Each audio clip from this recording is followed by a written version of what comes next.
Hari ini malam ke 13. Saya lupa 13 atau 12 sampai 25. Masih bisa bulu lebaran kayak pejabat.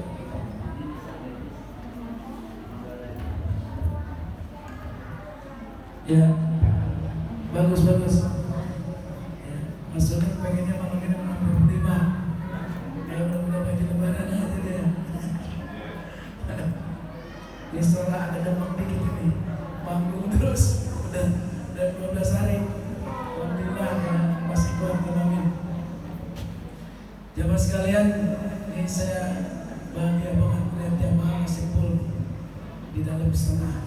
Istighfar ibu, walaupun marah awal-awal pasti penuh nih kan. Ibu-ibu di belakang, nggak apa-apa, itu seleksi alam. Jadi istilahnya kalau dalam pertandingan dulu kayak Izin MZ bilang ini malam-malam perempat final, ya. Jadi ntar kalau udah mulai final tinggal satu baris, enggak ya? Jadi ya bu, ada lakinya nggak ada di sini nggak? Bu, ada lakinya nggak ada di sini? Ada semuanya? Ada. Alhamdulillah. Bapak, ibunya ada di sini semuanya? Nah, ibu saya tanyain dah. Maklum, ada yang bayi, ya kan, lagi head. Kalau bawa bapak, pakai nanti androk, rok. Mau kena pakai mau kalau bapak besok di apa di rumah aja. Saya mengamati ini luar biasa Ramadan, banyak orang yang tidak pernah menjawab. Saya waktu itu isi ceramah di Alinda Penuh Umum, karena agak jauh. Saya jalan kayak tadi, saya jalan sebelum maghrib, nyampe di mana saya mampir. Kebetulan tadi saya mampir di Masjid Abu, saya buka di situ suara sebut. Nah pas di Alinda, kebetulan mampir di sebuah kafe Pancong Meler. Saya mampir, di situ banyak anak muda berlangsung. Pas saya masuk, saya nanya, ini ada musolanya nggak? Karena saya nggak mau datang kalau nggak musolanya. Handphone saya terus maghrib, ada apa? Tanya. Udah, saya masuk. Itu baru ajar maghrib, udah ada yang makan setengah. Berarti udah puasa tuh bocah. Saya nggak tahu mau muslim apa kagak, tapi kumpul di situ. Ya artinya masih ada muslim. Dan yang saya amati lagi, ketika saya buka minum teh ke rumah, saya bawa di rumah, saya sholat, habis sholat, nggak antri itu, saya amati semuanya, saya amati dari hampir 20 meja kali itu, meja rumah. Ada cuma satu kelompok yang memang itu sering berbagi habis pada sholat, yang lainnya kagak. Ini nauzubillah min dzalik. Puasa pengen bukber tapi nggak pada sholat maghrib. Ini lebih bukber ini bubaran sekalian, bukan bubaran, bubar sekalian. Nggak usah kalian berbuka puasa. Ngapain? Hukum Allah yang udah diwajibkan jelas sholat maghrib dia tinggal hanya ada. Ya, jadi diperhatiin jangan sampai banyak sekali terjadi seperti itu. Bahkan tempat KPK sekarang ngobrol apa sudah nggak tahu. Ya intinya banyak kelalaian. Ya anak-anak muda, ya cakep pendek, saya demen nih. Anak muda baca doa, anak muda jadi Bilal, gantian apa ya? Oh cakep, alhamdulillah. Ini yang luar biasa. Ya. Kalau apa ini dinaikkan buat kegiatan lagi nggak ada kalau kuliah. Kali kasih nggak tahu orang. Saya juga nggak tahu tak dapat masih bisa kembali apa kagak. Ya mudah-mudahan masih ada umur, masih bisa seperti lagi.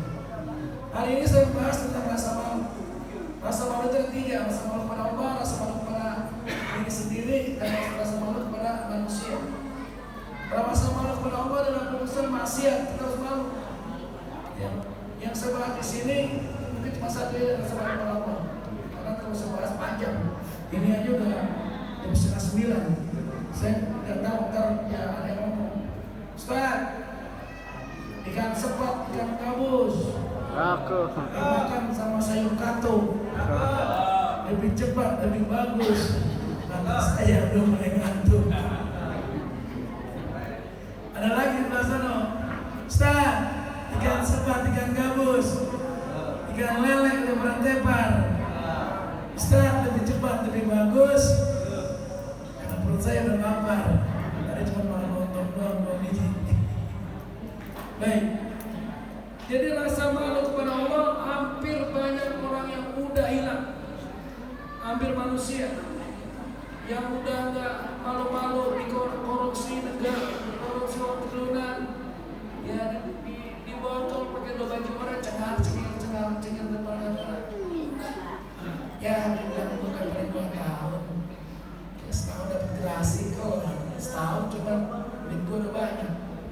Udah gak ada malunya orang korupsi zaman sekarang, dari mulai tingkat RT sampai pejabat DPR.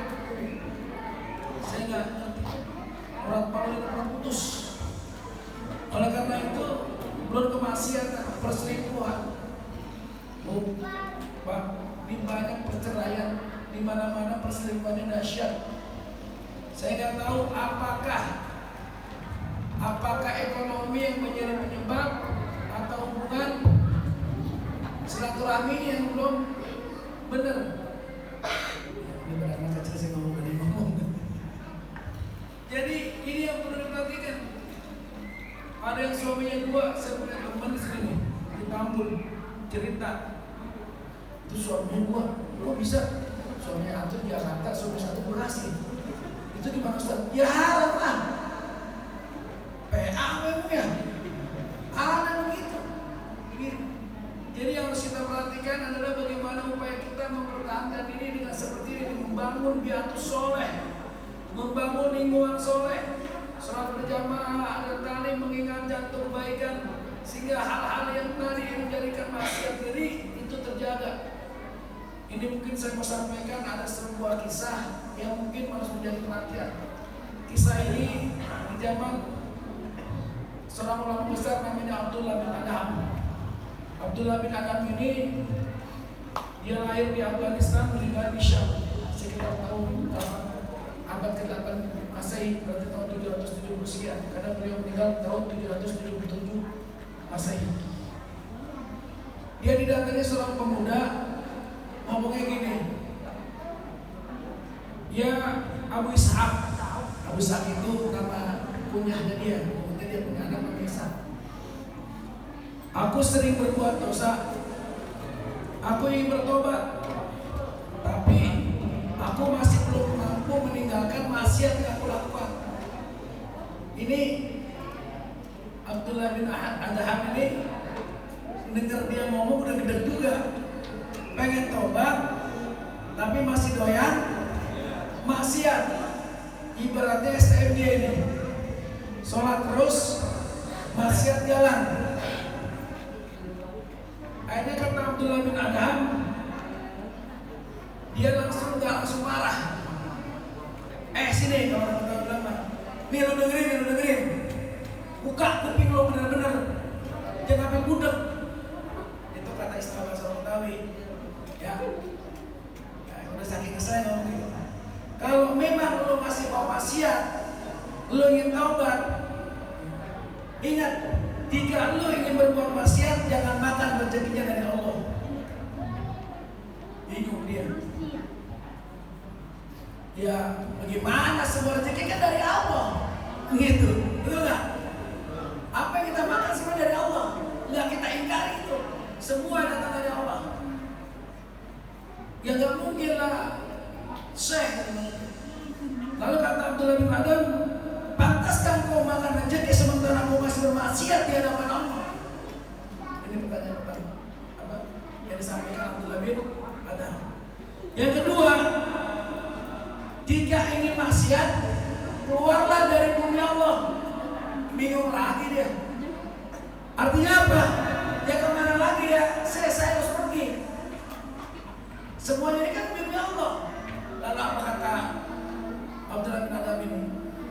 Pantaskah engkau masih ada di bumi sementara engkau berada dalam pelanggaran kemaksiatan yang kau lakukan?